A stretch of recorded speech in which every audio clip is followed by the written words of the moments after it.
कहानी की शुरुआत बड़े घर की एक बोझल सुबह से होती है, जहां घर के सब अफराद नाश्ता करने के लिए डाइनिंग टेबल पर बैठे होते हैं। खाना तो बहुत गर्म होता है, मगर माहौल बिल्कुल सर्द और तनाव से भरा हुआ है। पुल्टो खड़ा होता है, दोनों हाथ मेज पर टिकाए हुए। इसके चेहरे पर गुस्सा और आंखों में गुरूर साफ झलक रहा होता है। पूरे डाइनिंग हॉल पर उसकी आवाज और मौजूदगी का दबाव छाया हुआ है। घर के बाकी सब लोग खामोशी से बैठे हैं, जैसे किसी तूफान से पहले की खामोशी हो। पोल्टो सब पर नजर डालते हुए एक गहरी सांस लेता है और बगैर किसी की तरफ देखे अपनी बात कहने के लिए तैयार खड़ा रहता है।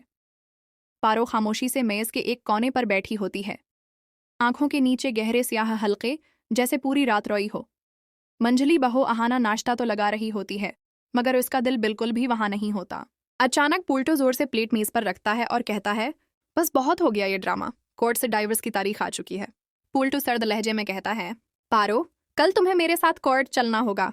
जज के सामने सब कुछ साफ हो जाएगा। पारो आहिस्ता से सिर उठाकर पुल्टू को देखती है और भारी आवाज में कहती है, पुल्टू, कम अज कम मेरी बेटी का तो सोचो। इसी वक्त पुजारी अचानक बीच में बोल पड़ती है, बेटी, अब कोर्ट तय करेगा कि कौन मां बनने के लायक है और कौन नहीं। ठाकर जी हल्की सी मुस्कुराहट के साथ कहते हैं, जो कानून कहेगा वही होगा। अहाना का चेहरा सख्त हो जाता है। वो पारो के पास जाकर आहिस्ता से कहती है, पारो दी, आप अकेली नहीं हो।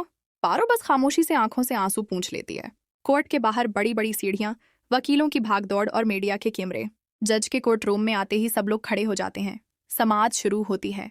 पारो का वकील खड़ा होकर कहता है, माय लॉर्ड, मेरी क्लाइंट ने अपनी पूरी जिंदगी इस घर को दे दी है, इसलिए वो अलीमोनी का मुतालबा करती है। कोर्ट रूम में हल्की सी सरगोशियां होने लगती हैं। पुल्टू अचानक खड़ा हो जाता है और गुस्से में कहता है। पारो भी हिम्मत जमा करके खड़ी होती है और रोते हुए कहती है, मैंने सब कुछ सिर्फ अपनी बेटी के लिए बर्दाश्त किया है। जज संजीदा आवाज में कहते हैं, चाइल्ड कस्टडी के बारे में कोर्ट ने फैसला ले लिया है। पारो की सांसें जैसे रक सी जाती हैं। इसी लम्हे अहाना अपने आफत से सीधी कोर्ट पहुंचती है, सांसें फूली हुई, आंखों में गहरी फिक्र। जज आगे कहते हैं, मिठाई की कस्टडी पुल्टो और उसकी होने वाली बीवी को दी जाती है।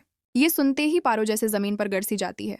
वो चीख कर कहती है, नहीं नहीं माय लॉर्ड, वो मेरी बेटी है। पुजारी फौरन आगे बढ़कर मिठाई को जोर से अपनी तरफ खींच लेती है।